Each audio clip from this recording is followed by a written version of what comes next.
जय हिंद. नमस्ते विद्यार्थी आणि प्राध्यापक मित्रांनो. मिस्टर अक्षय बळे SPPU एक्झाम अपडेट या यूट्यूब चॅनलमध्ये आपणा सर्वजणांचं स्वागत आहे.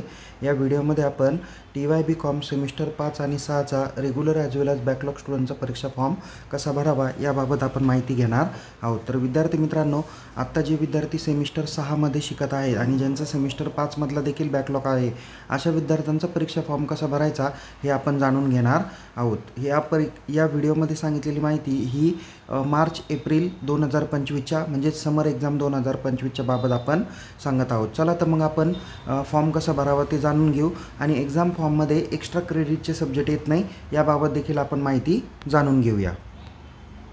बघा विद्यार्थी मित्रांनो, फॉर्म भरण्यासाठी तुम्हाला सगळ्यात प्रथम unipune.ac.in या ऑफिशियल होमपेजला जायचं आहे. तिथे गेल्यानंतर इथे तुम्हाला एक्झामिनेशन सेक्शन दिसेल, त्यामध्ये क्लिक करा. थोडंसं खालती स्क्रोल करा. इथे स्टुडंट सेक्शनमध्ये 4 नंबरला तुम्हाला एक्झाम फॉर्म ऑनलाईन दिसेल. यामध्ये आपल्याला क्लिक केल्यानंतर या पद्धतीचा इंटरफेस दिसेल. इथे 1 ते 8 पद्धतीच्या लिंक दिसतील. कोणत्याही एखाद्या लिंकवर तुम्ही क्लिक करू शकता. थोडंसं खालती स्क्रोल करा. इथे proceed to log in button दिसेल. एक्झाम फॉर्मच्या डेट्सवर जर का आपण क्लिक केलं तर आपल्याला दिसून येईल की जवळजवळ 8 मार्च 2025 ही लास्ट डेट आहे विदाऊट लेट फी फॉर्म भरायची आणि लेट फीसह 11/3/2025 आहे. ओके, कदाचित डेट जर का एक्सटेंड झाली तर त्याबद्दल माहिती आपण आपल्या टेलिग्रामला देणार आहोत. तर त्यामध्ये सहभागी होऊन आपण काय करू शकता, माहिती घेऊ शकता. ओके, सो इथे प्रोसीड टू लॉग इन बटनावर क्लिक करा. प्रोसीड टू लॉग इन बटनावर क्लिक केल्यानंतर इथे तुम्हाला स्टुडंट प्रोफाईल सिस्टीम दिसेल. थोडंसं खालती स्क्रोल करा. इथे तुम्हाला स्टुडंटमध्ये क्रिएट अकाउंट आणि लॉग इन टॅब दिसेल. या लॉग इन बटनावर क्लिक करून आपल्याला पुढे जायचं आहे. तर इथे लॉग इन बायमध्ये आपल्याला 2 ऑप्शन दिलेले आहे. एक आहे मेल ID आणि मोबाईल नंबर. तर तुम्ही दोन्हीपैकी एक यूज करू शकता. या ठिकाणी मोबाईल नंबर टाका, पासवर्ड टाका, त्यानंतर इथे जो काही कॅप्चा दिलेला आहे तो कॅप्चा तुम्ही एंटर करा. ओके, लॉग इन केल्यानंतर तुम्हाला या पद्धतीचा डॅशबोर्ड बघायला भेटेल. इथे डॅशबोर्डमध्ये इथे तुमचा कोर्स बाकीची सर्व डिटेल तुम्हाला दिसेल. इथं थोडंसं उजव्या बाजूला काय करा, स्क्रोल करा. उजव्या बाजूला स्क्रोल केल्यानंतर इथे बघा विद्यार्थी मित्रांनो, ॲक्शन कॉलममध्ये तुम्हाला इथे सगळ्यात प्रथम अपडेट ABCID किंवा अपर ID अपडेट करायचा आहे आणि त्यानंतर इथे एक्झाम फॉर्मला क्लिक करायचं आहे. काही विद्यार्थ्यांच्या एक्झाम फॉर्मला या ठिकाणी रेड रिमार्क दाखवलेला आहे. याचा अर्थ आपला ABCID किंवा अपर ID हा अपडेट करण्यात आलेला नाही. आता या ठिकाणी काही विद्यार्थी म्हणतील की सर ABCID आणि अपर ID दोन्ही एकच आहे का? तर हो, दोन्ही एकच आहे, पण दोन्हीचं काम वेगवेगळं आहे. तर त्याकरता तुम्ही डिजिलॉकरमधून अपर ID काय करा, डाउनलोड करून घ्या. कसा पद्धतीने डाउनलोड करायचा त्या संदर्भातला माहिती देणारा व्हिडिओ या व्हिडिओच्या डिस्क्रिप्शन बॉक्समध्ये दिलेला आहे. तो व्हिडिओ तुम्ही काळजीपूर्वक बघू शकता. काही जणांच्या व्हिडिओमध्ये इथं प्रोफाईलमध्ये अपडेट प्रोफाईल जर का ऑप्शन दिसेल तर तुम्ही तिथून अपडेट करू शकता.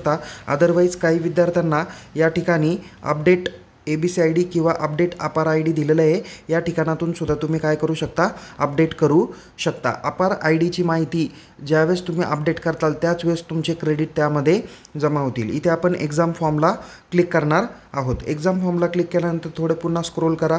प्रोसीड बटनावर क्लिक करा. इथे तुम्हाला 2 ऑप्शन दिसतील. एक आहे फर्स्ट इयर आणि दुसरा आहे अदर दॅन फर्स्ट इयर. आपण TYचा फॉर्म भरत आहोत म्हणून अदर दॅन फर्स्ट इयरवर क्लिक करा आणि क्रिएट न्यू ॲप्लिकेशन बटनावर क्लिक करा.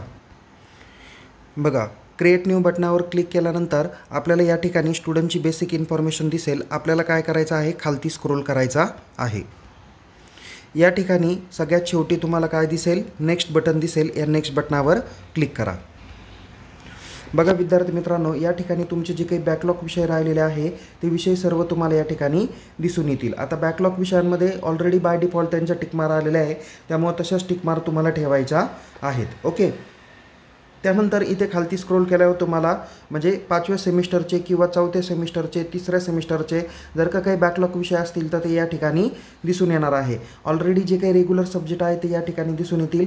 तुम्हाला फक्त तुमच्या महाविद्यालयात 363A किंवा 363B या दोन्हींपैकी जो विषय असेल तो विषय तुम्हाला सिलेक्ट करायचा आहे. आता याच्यामध्ये 5व्या सेमिस्टरला जर का तुम्ही 353A सिलेक्ट केला असेल तर आत्ता तुम्हाला 363A सिलेक्ट करायचा आहे. जर तुमच्या 5व्या सेमिस्टरमध्ये 353B सिलेक्ट केला असेल तर आत्तासुद्धा तुम्ही 363B सिलेक्ट करणं अपेक्षित आहे. ओके, आता या ठिकाणी मी एक महत्त्वाची माहिती सांगतो. त्या विद्यार्थ्यांनी थोडंसं काळजीपूर्वक बघा की काही विद्यार्थ्यांचा रिझल्ट अजून अद्याप झालेला नाही. विद्यापीठाकडून एक महत्त्वाची मिस्टेक करण्यात आलेली आहे. आता जसं की ह्या विद्यार्थ्याचा 4थं सेमिस्टर, नंतर हा 352, 353, 356 ए, त्यानंतर काही अजून काही विषय असणार आहे. तर काही विषयात तो ऑलरेडी विद्यार्थी फेल असू शकतो, पण काही विषयात त्यांचा जो काही रिझल्ट लेजर आहे त्याच्यामध्ये ॲब्सेंट रिमार्क आलेला आहे. त्या विद्यार्थ्यांनी पेपर दिले, पण तरीसुद्धा विद्यार्थ्यांच्या रिझल्टमध्ये किंवा रिझल्ट लेजरमध्ये ॲब्सेंट रिमार्क आलेला आहे. त्या विद्यार्थ्यांनी काय करायचं आहे, सध्या तरी फॉर्म भरणं थोडंसं थांबा. एक 4-5 दिवसानंतर तुम्ही तो फॉर्म भरू शकता. अदरवाईज तुम्ही रिझल्ट लेजर बघितलं आणि त्याच्यात जर का ॲब्सेंट नसेल आणि ते सब्जेक्ट बॅकलॉग असतील तर तुम्ही ते फॉर्म भरा.